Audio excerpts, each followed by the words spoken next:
Cavewoman reacts to Wi-Fi. The sun had not yet risen when Thora awoke. Her eyes opened slowly, adjusting to the dim light of the cave she had called home for 3 years. The scent of damp earth and moss permeated the air, familiar and comforting as always.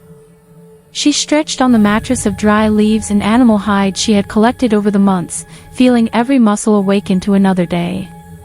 Outside, the chirping of birds heralded the dawn. Thora stood up, barefoot on the cold stone, and walked to the cave entrance. The view was spectacular, as always. The valley stretched below her, covered in a morning mist that gradually dissipated, revealing the intense green of the forest. 3 years ago, she had left everything behind: the tiny apartment, the stressful job, the endless bills, the suffocating traffic, to live this way. Primitive. Simple. Real. Or at least that's what she believed. The morning followed its usual routine. Thora lit a small fire with dry kindling, using the friction method that had taken her weeks to master. She heated water in an earthenware pot that she had molded herself and cooked it over the embers. She ate wild berries she had gathered the previous day, some mushrooms she had learned to identify as safe, and a piece of smoked fish she had caught in the nearby stream. As she ate, she observed the landscape. There was nothing artificial there. No electrical wires cutting across the sky. No engine roar. No bright screen demanding her attention. This was exactly what she had sought when she fled civilization, a disconnected, genuine life, free from the trappings of modern technology. But then, something changed. In the middle of the afternoon, while Thora was braiding plant fibers to make a new rope, she noticed unusual movement on the trail leading to her cave. It was people. 2 figures climbing the slope, carrying equipment. Her heart raced. In the last 3 years, she had only occasionally encountered lost or curious hikers, but she always managed to avoid them or discourage them from getting too close. These people, however, seemed determined. As they got closer, Thora could see that they were 2 young men, dressed in technical hiking gear, carrying heavy backpacks and a strange metal box. One of them waved when he saw her. "Hello," he shouted in a friendly tone. "Sorry to bother you. We're from the telecommunications company. We're installing a transmission tower on the mountain." Thora frowned. Transmission tower? There? In that untouched refuge? "I don't need any of this here," she replied firmly, keeping her distance. "Please, go away." The man smiled understandingly. "Don't worry, we won't bother you. The tower is a few kilometers from here, on the other side of the mountain. We're just passing through. But can I tell you something interesting?" He pointed to a small device in his backpack. "Starting tomorrow, you'll have internet access here. Free Wi-Fi, actually. It's part of a digital inclusion project in remote areas." Thora felt her blood run cold. Internet. Wi-Fi. The word sounded like a curse. "I don't want to," she said categorically. "You don't have to want to," the man replied, shrugging. "The signal will simply be here. It's like air. You choose whether you want to use it or not." And so, the men went on their way, leaving Thora alone with a new weight on her chest. For the first time in 3 years, she felt invaded. Technology, that force from which she had fled, was approaching again. Not physically, not tangibly, but in an even more insidious way, through invisible waves that would sweep through her cave, her valley, her refuge. That night, Thora couldn't sleep well. She stared at the rocky ceiling of the cave, imagining the radio waves that would soon be traveling through that space. Would it be different? Would she feel anything? Would the purity of the place be corrupted? When the sun rose, everything seemed the same. The birds sang. The stream murmured. The wind whispered through the trees. But Thora knew that something had changed. Somewhere, invisible and silent, the Wi-Fi was there. For 2 days, she tried to ignore it. She followed her routine, collecting water, gathering food, working on her craft projects, meditating at sunset. But there was a growing restlessness in her chest. A curiosity she tried to stifle, but which insisted on sprouting up. On the 3rd day, Thora did something she hadn't done in 3 years. She opened her old backpack, hidden deep inside the cave, and took out an object she had sworn never to use again, her smartphone. The battery was completely dead, of course. But she had a solar charger, also stored there, just for emergencies, as she had rationalized at the time. It took all day to minimally charge the device. When she finally turned it on, the screen lit up with that artificial glow she had learned to hate. The phone was outdated, slow, protesting against its long period of neglect. But it worked. And when Thora checked the available networks, there it was, public mountain Wi-Fi, free connection. Her fingers trembled across the screen. It would be so easy to touch. To connect. To see what she had missed in those 3 years. To read the news. To see photos. Maybe even to send a message to someone from her past. Her sister. Her old friends. The world she had left behind. But instead, Thora hung up the phone and put it away again. No, she said aloud to herself. I'm not falling for that. In the following days, however, the temptation only grew. It was as if the mere presence of Wi-Fi had planted a seed of unease in her mind. She found herself thinking about things she hadn't thought about in years. How was her family? Who had been elected president? What new movies had been released? What was the world like? The irony did not go unnoticed. Before the Wi-Fi arrived, she didn't care about any of that. She lived fully in the present, content with the here and now. But now, just knowing that the connection was available, her mind had begun to wander again beyond the mountains. A week after the tower was installed, Thora collapsed. It was a rainy night. The sound of the raindrops hitting the rocks created a mesmerizing melody. She sat near the campfire, trying to read an old book she had brought with her, but the words made no sense. Her mind was elsewhere. Finally, she picked up the phone. She made a call. She connected to the Wi-Fi. The first thing she saw was the flood of notifications. Old messages from when she was still active on social media. Long irrelevant work emails. Alerts from apps she'd forgotten existed. It was overwhelming. She almost turned everything off again. But then she saw a notification that made her pause. It was from her sister's Instagram. The last post was from 2 months ago, a photo of a newborn baby. "My niece," Thora whispered, her eyes welling with tears. She clicked on the photo. Then another. And another. Suddenly, 3 years of her sister's life unfolded before her in seconds. The wedding. The pregnancy. The birth. A whole story that Thora had missed because she was isolated. A tear rolled down her face. It wasn't exactly sadness. It was something more complex. A mixture of regret, joy, and confusion.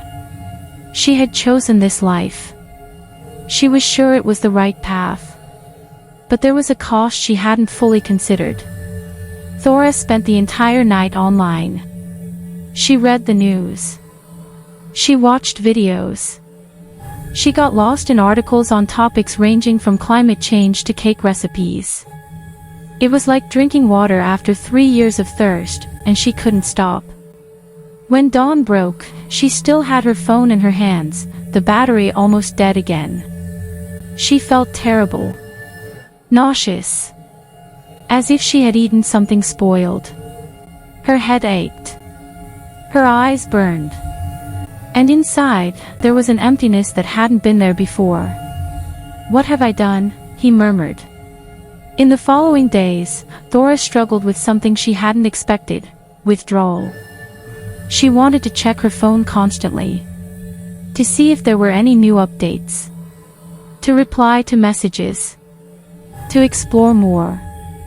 The Wi-Fi connection, once an unwanted intrusion, had become an addiction. She tried to resist. She went 3 days without touching the device.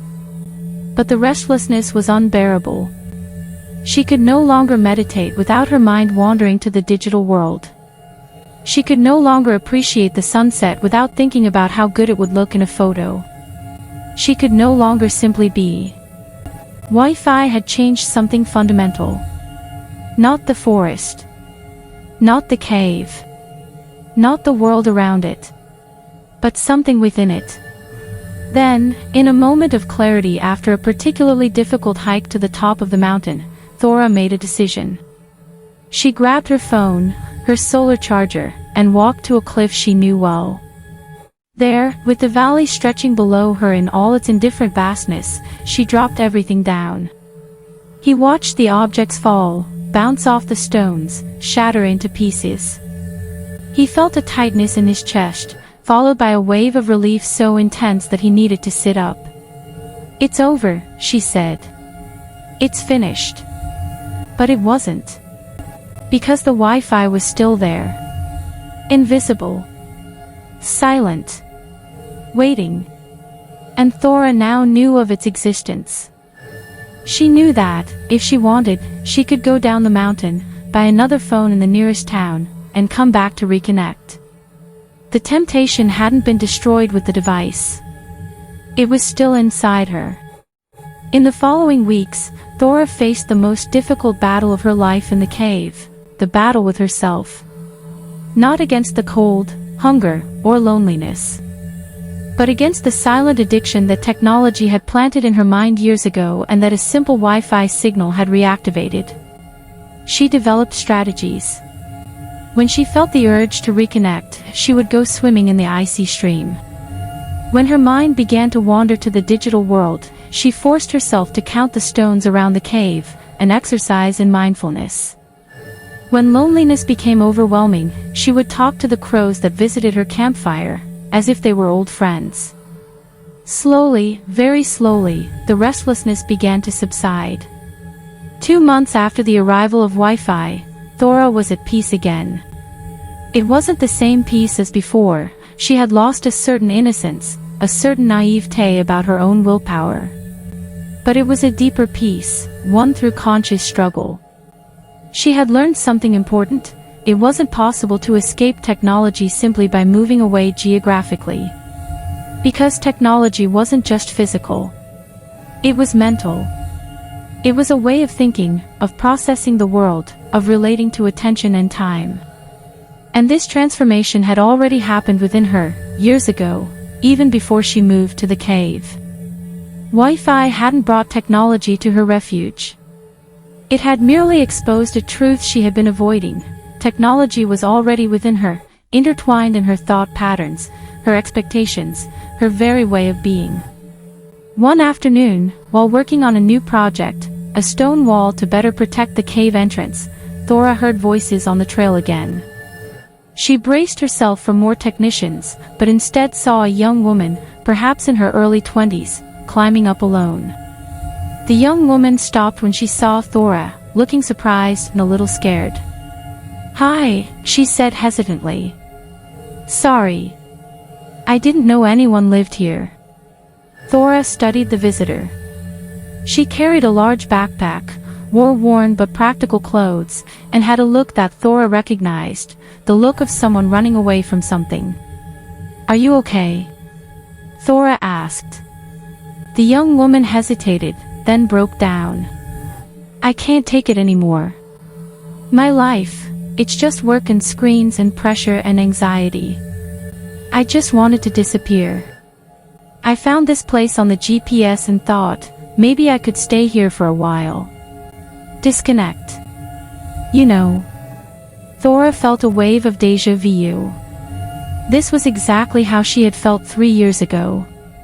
These were precisely the thoughts that had brought her here. You can stay tonight if you want, Thora offered. But first, show me something. Did you bring your cell phone? The young woman seemed embarrassed. Yes, I brought it. But I was thinking of turning it off. Or throwing it away. I don't know. Don't throw it away, Thora said, surprising herself. At least not yet. That night, the two sat around the campfire. Thora shared his simple food, roasted roots, smoked fish, herbal tea, and his story. He told her about the 3 years in the cave. About the arrival of Wi-Fi.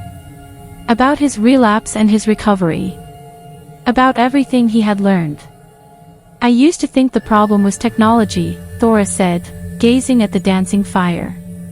That if I just disconnected from it all, I'd be free. But it's not that simple. Technology has changed the way our brains work. We can't just turn it off. We have to relearn how to live with it.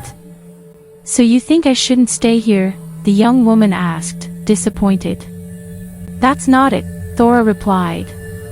You can stay. But understand that being here isn't a magic solution. It's not a reset button. It's a space where you can work on yourself, if you want. But the work has to come from within. And the Wi-Fi? The young woman asked. The technician said there's Wi-Fi here now. How do you deal with that? Thora smiled, a sad but wise smile. Every day.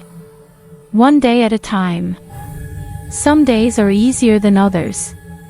But here's the secret I've learned. It's not about eliminating temptation. It's about developing something stronger than temptation. What? Presence. Real attention.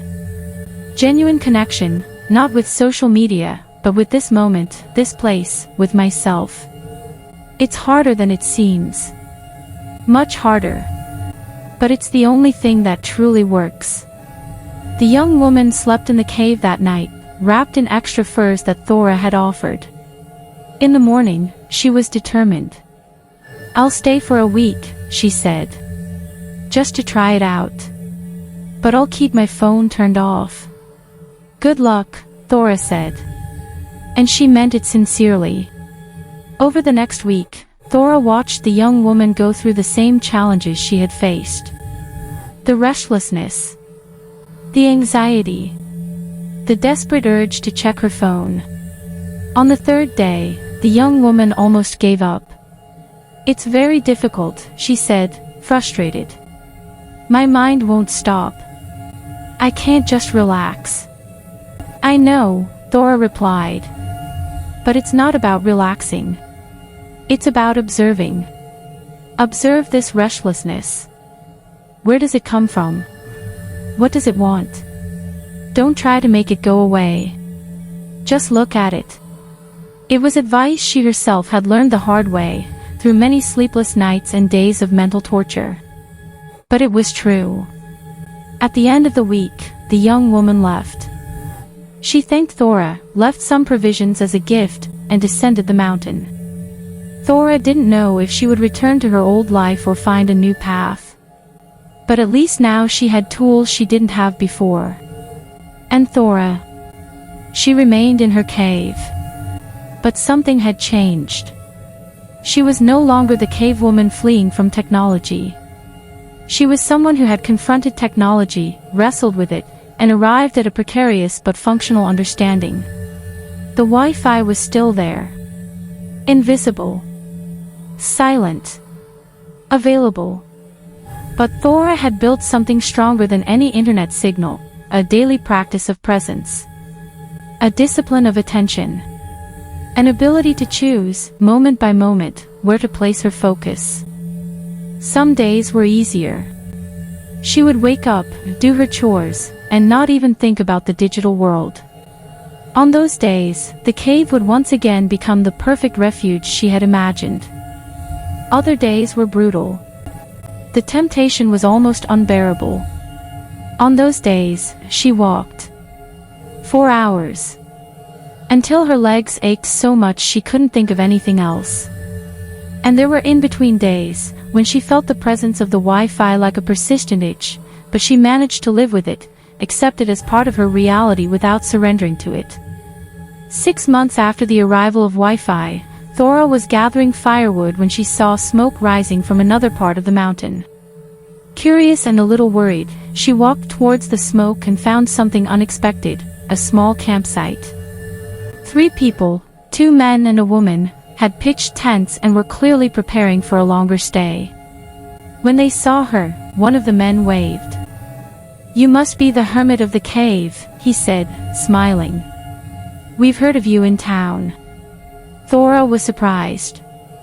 She didn't know she was famous. "We're also trying to disconnect," the woman explained. "But we thought of doing it differently. We only brought the essentials, but we kept our phones. The idea is to use technology consciously, not abandon it completely." It was a different approach from Thora's, but she felt a pang of respect. They weren't running away. They were experimenting. Setting boundaries. Trying to find a balance. "How is it working?" she asked. "It's difficult," one of the men admitted. "Much more difficult than we thought. We plan to check our phones only once a day, in the morning. But it's a challenge." Thora nodded. "I understand." She spent some time with them, sharing stories and perspectives. She realized that each person was fighting their own battle with technology. There was no single answer. What worked for one person didn't work for another. When she returned to her cave that night, Thora felt something she hadn't expected: gratitude. Gratitude for the Wi-Fi. Not because she used it. She didn't. But because its presence had forced her to confront something essential about herself and about the nature of technological addiction. Without this confrontation, she would be living in an illusion of freedom, thinking she had escaped, when in reality she was only avoiding it. Now she knew the truth. Freedom didn't come from being physically disconnected. It came from having the inner strength to make conscious choices, even when temptation was present. Months turned into years. Thora remained in the cave, but her life there subtly changed. She began to receive occasional visitors, people who had heard of her and sought advice on disconnecting, simplicity, or simply needed a place to think. She didn't become a guru. She refused that role. But she shared her experience honestly, including her failures, her mental relapses, her constant doubts. And the Wi-Fi. It was still there. A constant presence, but increasingly less disruptive. Like the wind or the rain, it was simply part of the environment now. She had learned to live with it without letting it dominate her consciousness. In her 5th year in the cave, Thora did something that would have seemed unthinkable before. She went down to the city and bought a new phone. Not out of weakness. Not out of giving up. But out of conscious choice. She turned the device on only once a week, on Sunday mornings. She would text her sister, look at photos of her niece, and check for any family emergencies. Then she would turn off the phone and put it away for another week. It was an imperfect balance, but it was his balance. Some of the visitors who came to see her were shocked. "But weren't you living without technology?" they asked, confused or even disappointed. "It was never about living without technology," Thora explained. "It was about learning to live with it on my own terms. And figuring out what those terms are took time. A lot of time. She didn't expect everyone to understand. She herself barely understood sometimes. All she knew was this: Wi-Fi had reached her refuge, and instead of destroying her peace, it had forced her to build a deeper, more real peace. A peace that didn't depend on the absence of temptation, but on the presence of purpose. The cavewoman had reacted to Wi-Fi not by fleeing even further, but by staying where she was and learning to be at peace with her own mind, with or without an internet signal. And perhaps, as she thought as she watched yet another sunset over the valley, this was the most important lesson of all: we cannot escape the modern world. It will find us eventually, one way or another. The only true escape is internal, learning to be where we are, fully present, without the constant distraction of what might be happening elsewhere. Wi-Fi taught her that.